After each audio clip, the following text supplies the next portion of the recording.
धन्यवाद। जी, क्या कहना चाहेंगे सर? देखिए, भारतीय जनता पार्टी एक राष्ट्रीय पार्टी है और मैं उसका फाउंडर मेंबर 80 से रहा हूँ और विभिन्न पदों पर जिला अध्यक्ष और युवा मोर्चा में भी मैं काम किया हूँ। भाजपा में जिला अध्यक्ष रहा हूँ। तो यहाँ पर वास्तव में देखा जाए तो भारतीय जनता पार्टी एक ऐसी पार्टी है जो सर्वांगीण विकास करती है, सबके लिए काम करती है और ये चुनाव में भी जनता भारतीय जनता पार्टी से प्रभावित है, खुश है और मुझे उम्मीद है कि यहाँ की राजनीति भारतीय जनता पार्टी के तीनों विधायकों को जिता सकेगी। अगर बात की जाए कि जैसे कि यहाँ राजनीति की, तो भदोही जनपद हालांकि माने 25 साल से लगभग ज़्यादा हो गया है, लेकिन फिर भी अगर यहाँ देखा जाए तो समुचित विकास के लिए भी तरस रहा है भदोही। और यहाँ पे कहीं न कहीं गाहे बगाहे बातें आती है कि जो बाहरी प्रतिनिधि होते हैं वो कहीं न कहीं आड़े आता है कि शायद इसकी वजह से विकास अवरुद्ध हुआ या कम विकास हो पाया। तो इसके बारे में आप क्या कहेंगे? देखिए, ये कहना गलत है कि भदोही विकास के लिए तरस रहा है। विकास का मापदंड क्या है?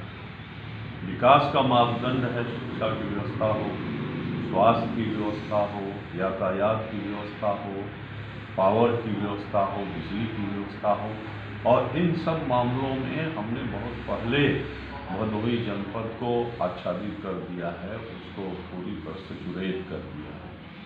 अगर देखा जाए तो सबसे बड़ा विकास की सीढ़ी अगर होती है तो शिक्षा होती है।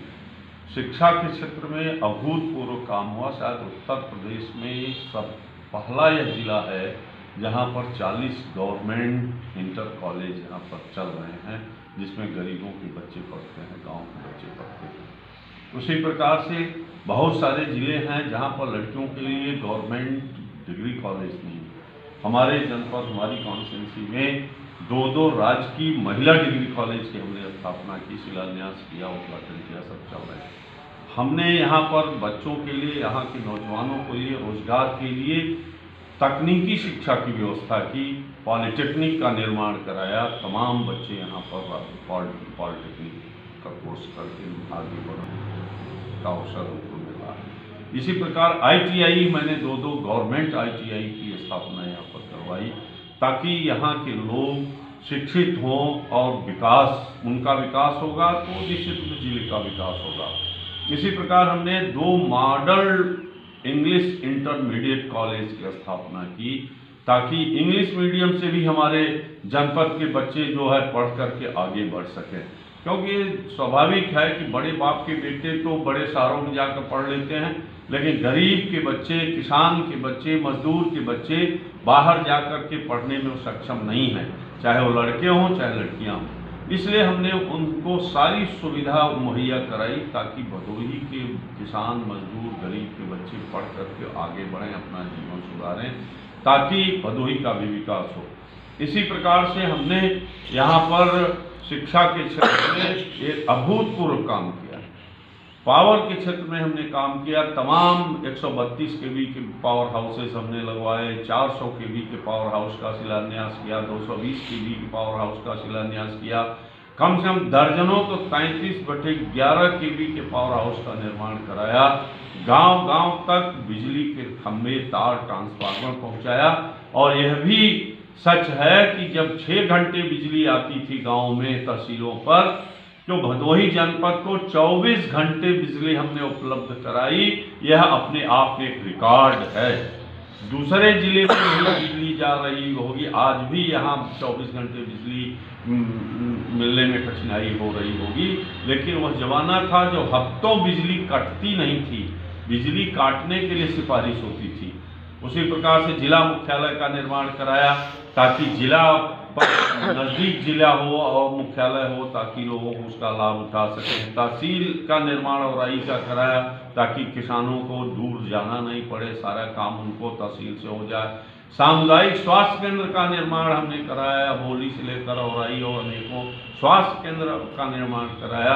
जिला अस्पताल का हमने 8 करोड़ रुपया देकर रिलीज करा करके शिलान्यास किया था, लेकिन दुर्भाग्य रहा कि सपा की सरकार आ गई और वो अटक गया। माफिया और लोग उसको बनने नहीं दिए, आज जिला अस्पताल नहीं बन पाया। इस प्रकार सड़कों का निर्माण, मैं RES का मंत्री था, जितना बजट हमने उसमें सेंक्शन कराया भारत सरकार से, प्रधानमंत्री सड़क योजना में ले आया, वह रिकॉर्ड है, अभूतपूर्व है। और वही पैसा जो हमने आरईएस के रूप में सेंक्शन करा कर लाया था, वही यहाँ पर सड़कों का जाल बिछा।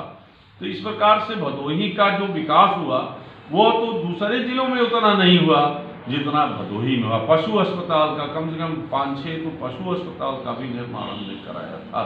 इसलिए यहाँ पर जो निर्माण के कार्य हुए, जो डेवलपमेंट के काम हुए, वो अभूतपूर्व हैं और इससे भदोही की तस्वीर भी बदलेगी और तकदीर भी बदलेगी।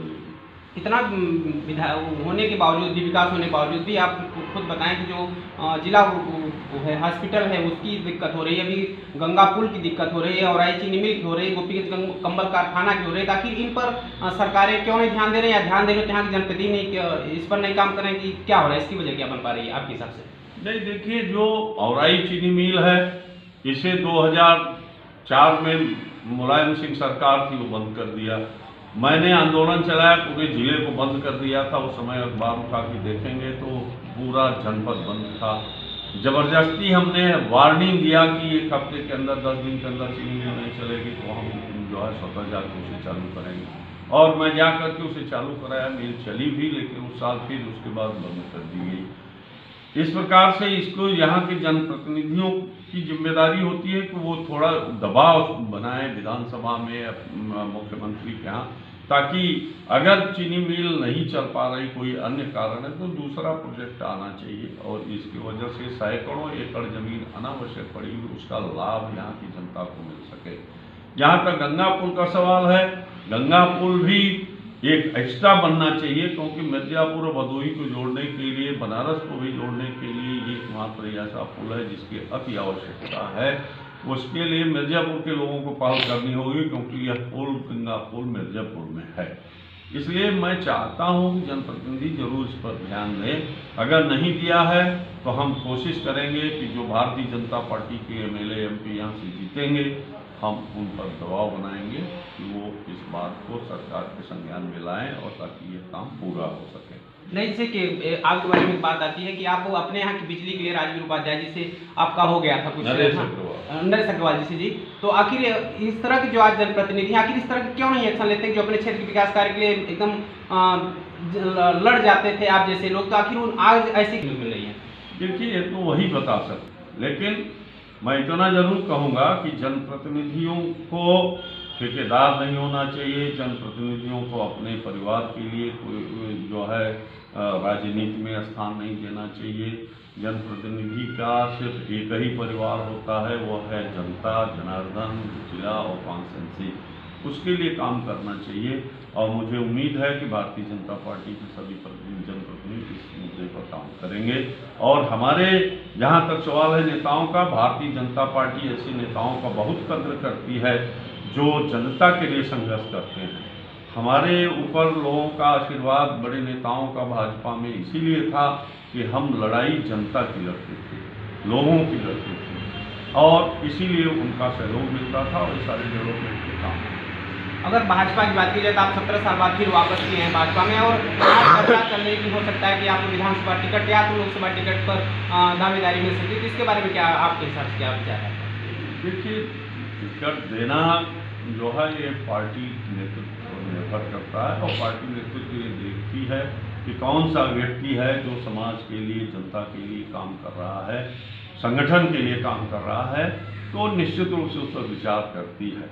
मैं भी एक कार्यकर्ता के रूप में भाजपा में हूँ। भाजपा जो भी काम सौंपेगी उसे मैं करूँगा। जब मैं भाजपा में काम शुरू किया था तो एमएलए एमपी बनने की ख्वाहिश थी ही नहीं, सिर्फ संगठन काम करना ही उद्देश्य था, और इसी लक्ष्य से कि मैं भाजपा में वापस हुआ। यदि मान लीजिए मौका मिला तो उसके लिए आपका क्या विचार होगा? निश्चित रूप से पार्टी जो निर्देश देगी उसे अच्छा सा पालन किया जाएगा, उसमें कोई भी काम होगा उसे देखा जाएगा। तो हमारे साथ पूर्व मंत्री और भाजपा के नेता श्री रघुनाथ मिश्र जी रहे, जिन्होंने बताया कि वास्तव में जो पार्टी करेगी उस पर हम बेशक उसकी खरा उतरने का पूरा प्रयास करेंगे। उन्होंने कहा कि नेताओं को अपनी बात को उच्च सदन तक पहुंचाने की बात करनी चाहिए। तो हम मंत्री जी आपसे एक और अंतिम क्वेश्चन पूछना चाहेंगे कि आप बारे मंच के बारे में आपका क्या विचार है, आप क्या कहेंगे हमारे बारे में? यही आज का अच्छा मंच है, और निश्चित रूप से जनता की आवाज़ को ऊपर तक लखनऊ दिल्ली तक पहुंचाने का काम करता है, लोगों को जागरूक करने का काम करता है। इसकी जितनी प्रशंसा की जाए वो कम है। तो हमारे साथ श्री रंगनाथ मिश्रा जी थे जिन्होंने अपनी विभाग राय रखी। आप भी